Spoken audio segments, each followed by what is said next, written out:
Tonight's story has the title, Boy in the Storm. Guardian of birth, healer of the sick, comforter of the aged.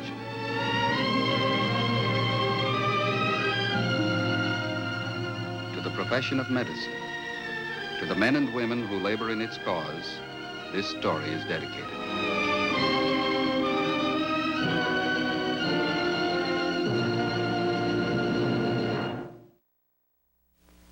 Our presentation tonight, the field of neurology. The object in point, electric tracings of human brain waves. The case in point, Robert Allen Maxwell. He's 17 years old.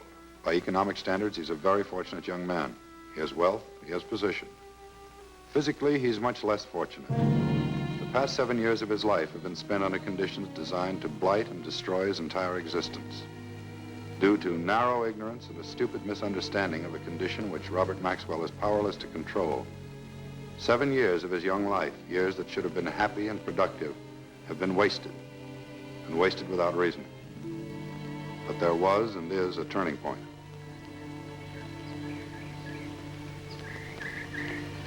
Oh, there he is now. Little Jack Horner, we call him. Oh, he's off someplace by himself. Robert?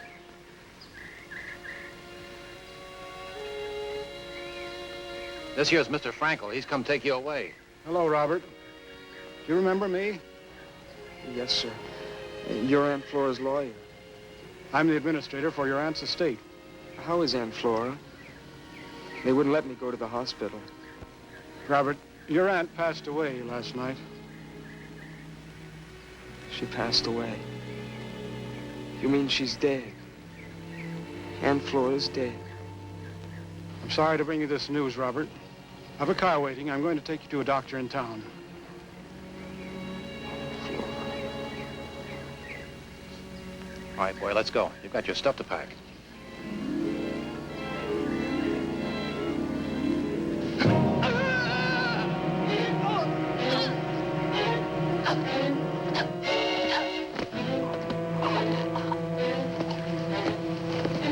Isn't there anything you can do? Nope.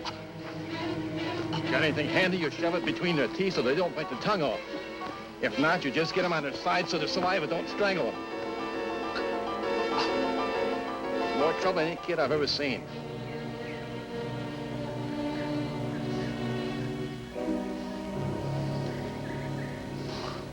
Sure's a mess, ain't he? Since the boy is the sole heir to the estate, we're obliged to get the best professional advice as to his condition.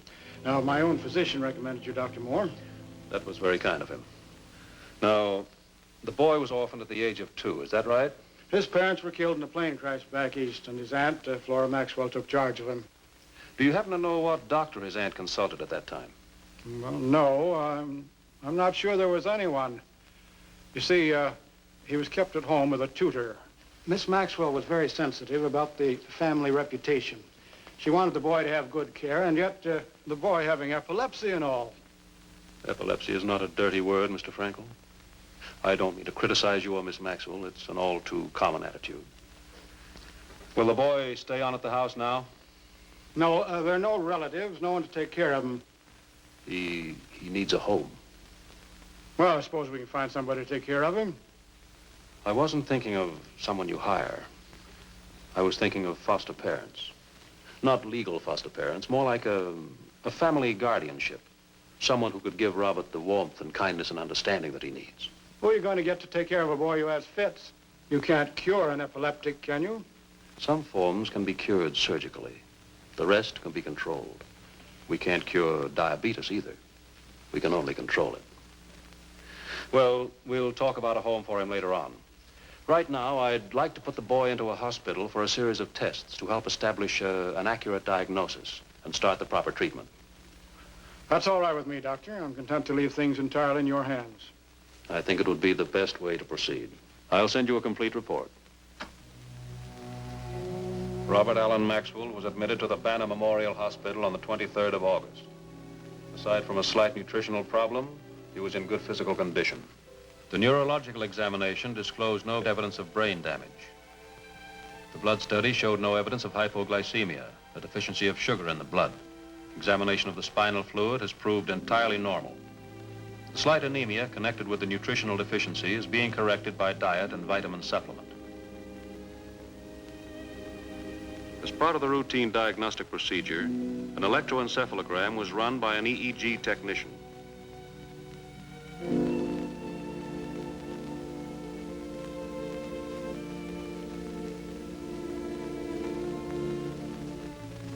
The electroencephalograph machine records impulses from 8 different brain areas on a moving strip of paper. The styluses of the EEG machine write out the pattern of impulses within the brain in the same way as an electrocardiograph records heart function. The tracing shows a diffuse cerebral dysrhythmia, the classic spike wave pattern, which is consistent with epilepsy. On the 30th of August, anticonvulsive medication was started. Robert's pattern on arrival was 3 to 4 grand mal seizures per week. After 2 weeks of treatment, his seizures have been largely controlled. And have you had any more dizziness recently, Bob? No, sir, I feel pretty good. Fine, then it looks as though we're on the right track. Now we'll start some exercise. You mean games? Mm-hmm. Oh, I don't know. I never played any. Why, don't you like sports, Bob? Aunt Flora didn't want me to do anything exerting because of my sickness. I used to read a lot, though. Did you know that the Russian writer, Dostoevsky? yeah, he was an epileptic, and the Greek philosopher Socrates, and Julius Caesar. So was Alexander the Great. I told that to Taylor once. He's a butler. He said all those people being crazy didn't make me a great man. Bob, you've got to resign yourself. There are a lot of people who are very stupid about epilepsy. You know, in ancient times, they used to call it the holy sickness because they thought that people afflicted with epilepsy were possessed of a god. And then 1,000 years or so later, they thought that epileptics were possessed of a devil. Don't let it worry you. The important thing is that the advance of medical research has now made it possible to do something about it. You know, Doctor, it's strange. I mean, just before it happens, it's like a storm. It's like a big storm gathering. But it's not with clouds. It's just big, bright lights. It's like a big storm of light. It blinds you. It blinds everything. It's different for every person, Bob. When you get to school, I want you to take up some form of athletics. You don't have to get too strenuous about it, but you'll have a lot less trouble if you exercise. Am I really going to go to school? I mean, regular school? There's no reason why you shouldn't. Say, I got to talking here and I lost all track of time. I'm late. I'll see you a little later this afternoon. Mm-hmm.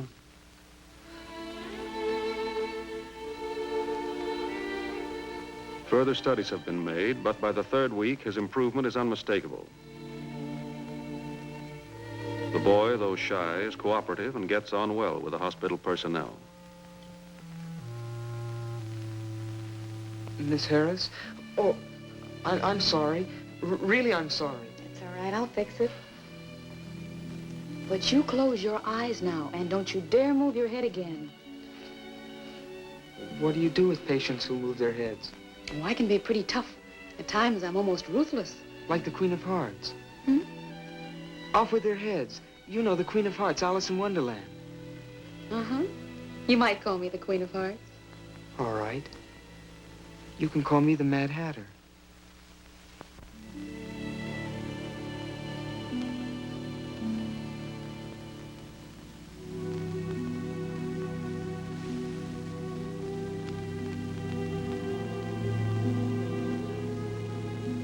Psychometric tests show that the boy has superior intelligence, although his academic education has been severely neglected. Because of his constant improvement and the diminution of his seizures, the patient has been allowed a considerable amount of freedom within the hospital. Oh, hi, Robert. Hello. How are you? I'm just frantic. We've been rushed all morning. I have to go down to the supply room. Well, you mind if I go with you? I was just taking a walk around. Delighted. The first time in 2 years I've had an escort to the supply room. Shall we go? September 28th. 4 weeks after the start of medication, the patient has been completely free of seizures for a week and a half. I would therefore suggest that the problem of a foster home for Robert Maxwell be seriously considered at this time.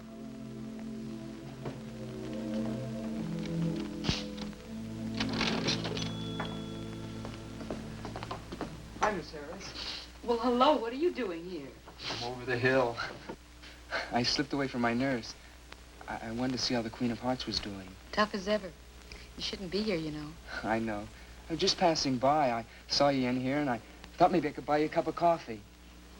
There's Dr. Moore and Mr. Frankel. Oh, excuse me. I'll see you later.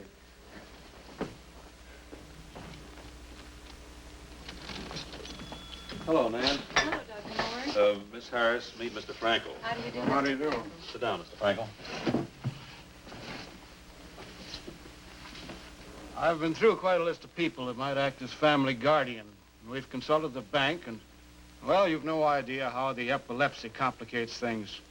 If they're the sort of people that will take him, why, they're of questionable character. And if they're the people that we like, they won't take a boy with epilepsy. Dr. Moore, I don't like to butt in, but would this be about Robert? That's right. Well, it's just that I know a couple, friends of mine. Mr. Jennings is with a national insurance company. His wife's with a child guidance clinic. She's a consulting psychologist. They lost a son in Korea, a boy a few years older than Robert. Is that Samuel Jennings? Uh-huh. I know him. That's the thought. But there's still the problem of epilepsy. The Jennings lost a son. If they could get him back, I don't think they'd demand perfection. Do you?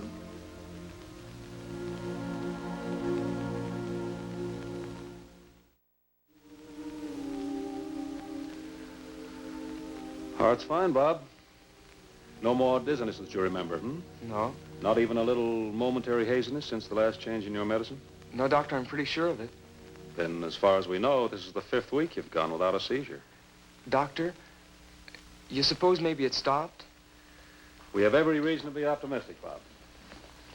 Just keep on with your medication. Tomorrow afternoon, Mr. Frankel is bringing a couple here to meet you, Mr. and Mrs. Jennings, The people I'm supposed to go live with? if you like them. What'll I say to him, Doctor? I mean, what am I supposed to do? How'll I act? No acting to it, Bob. Just be yourself, a 17-year-old boy. They're not going to ask for anything more than that.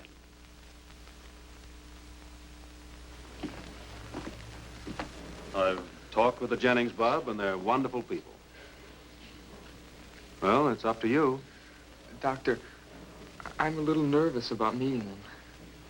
No, I think I can say with absolute certainty that it's mutual. Let's go.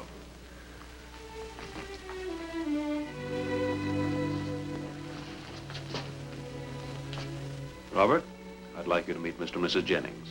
This is Robert Maxwell. Yes, I know. My name's Sam Jennings. And this is my wife, Marion.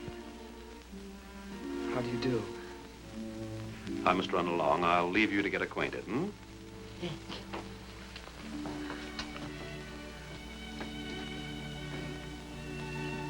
Well, I'm happy to meet you, Robert. I suppose Dr. Morris told you all about us. Yes, sir, he has. We live in the suburbs, Robert. That's just outside of town. Yes, ma'am.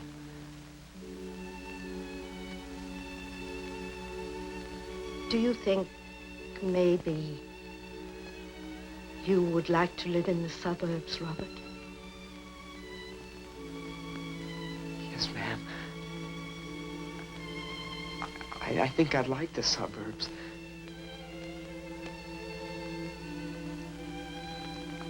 I think I'd like it very, very much.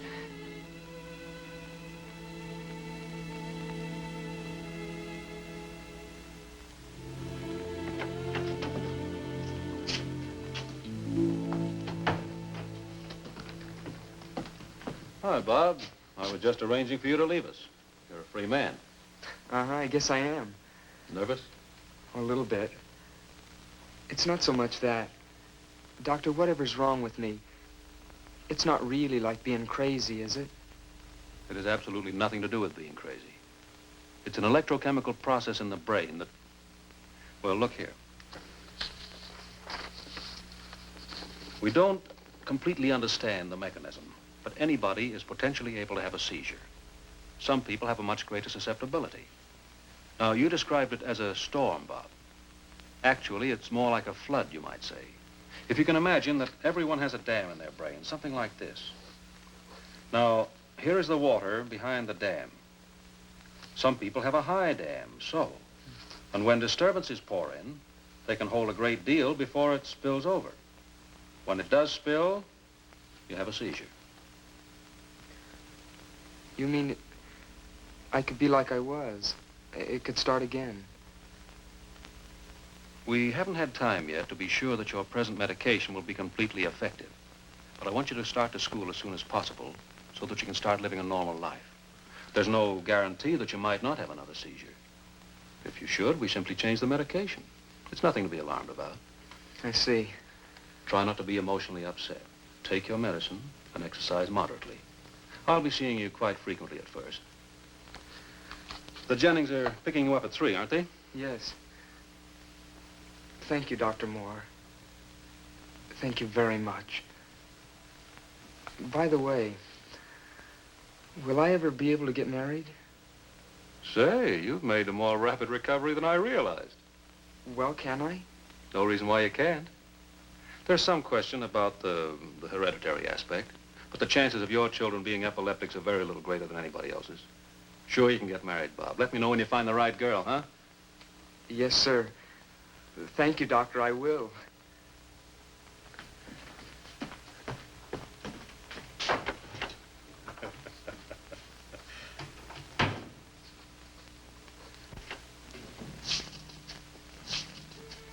Hi, Robert. Nan, I thought I'd drop in a minute. You're leaving this afternoon. I wanted to see you. Well, I was just going downstairs. Like some coffee? I just talked to Dr. Moore. He says I'm pretty well. Doesn't think I'll have any more trouble. I wanted to thank you, Nan, for being so wonderful. About what? I don't know. Everything, I guess. I keep thinking of a poem I read a long time ago. The last verse. I always remembered it. In the desert, a fountain is springing. In that wild waste, there still is a tree and a bird in that solitude singing, which speaks of my spirit to thee. That's all. It's beautiful. What is it? Lord Byron. It's called Stanzas to Augusta. He was very much in love with her, but it was hopeless because she was his sister. Robert, what is it? What's the matter?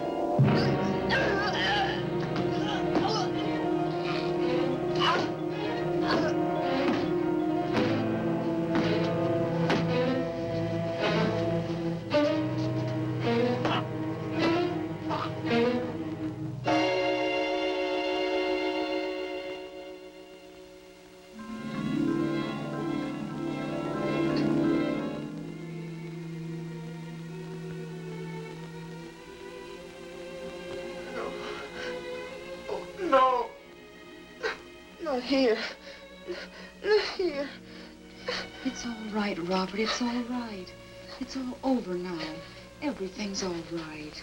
No. No. Not in front of you. Not here. Not with you.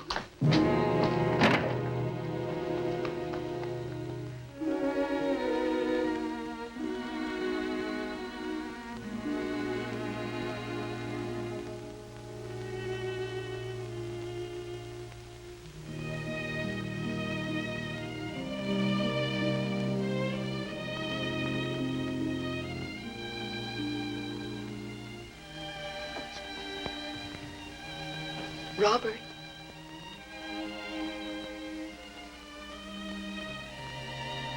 Robert.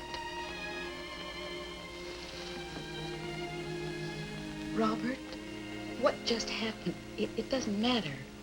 You'll have to expect it once in a while. It doesn't mean anything. It doesn't mean anything at all. It does. It does. Please.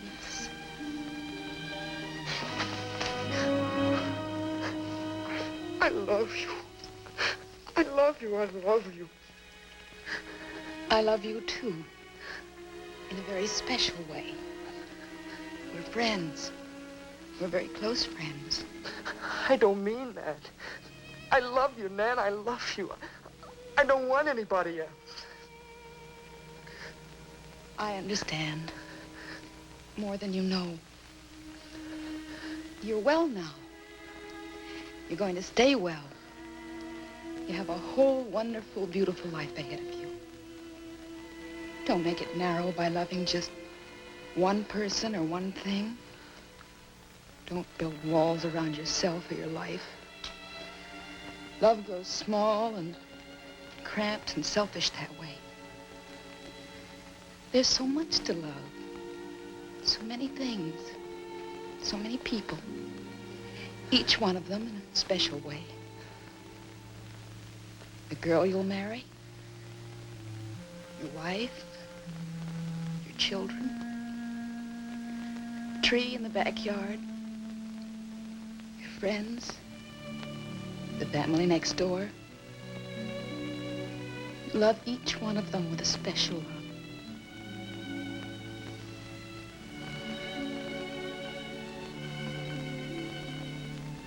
Robert, please put me on the list. Love me always. Because I'm someone who will always love you. And now I'll say goodbye.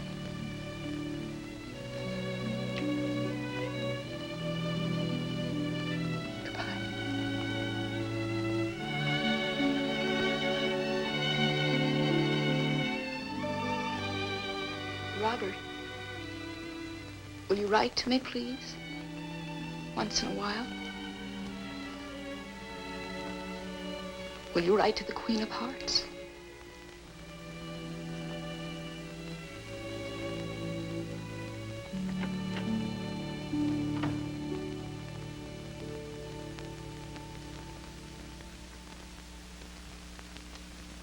You continue with this added medication now until I see you again.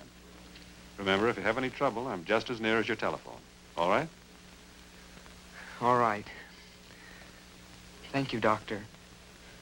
Thank you very much. Same here, Doctor. We'll take good care of him. Just bet your life on that. Goodbye, Doctor. Goodbye. Good luck.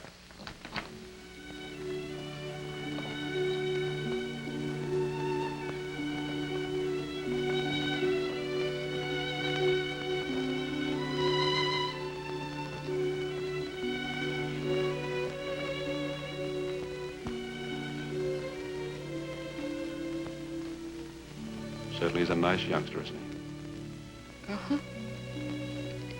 Nice youngster.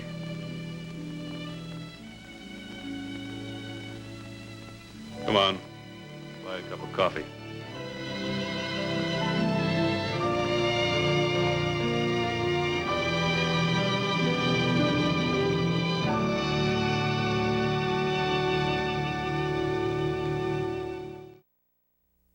An epileptic is not insane, nor is he evil as men have imagined in the past.